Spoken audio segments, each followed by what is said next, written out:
সবাইকে, আজকে চলে এসেছি জামাই ষষ্ঠী স্পেশাল ব্লগ নিয়ে। তো সকাল সকাল বাড়িতে হচ্ছিল আজকে আমাদের ষষ্ঠী পুজো, যেটা প্রত্যেক বছরই হয়ে থাকে।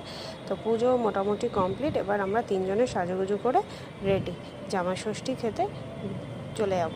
তো বেরিয়ে তো রাস্তায় পড়েছি, যা গরম আর যা রোদ। যাই হোক, পৌঁছেও গেলাম। এরপরে আসার পরে মা যেসব নিয়মগুলো থাকে সেগুলো কমপ্লিট করে নিচ্ছিল। সাথে আজকে ছিল দিদাও।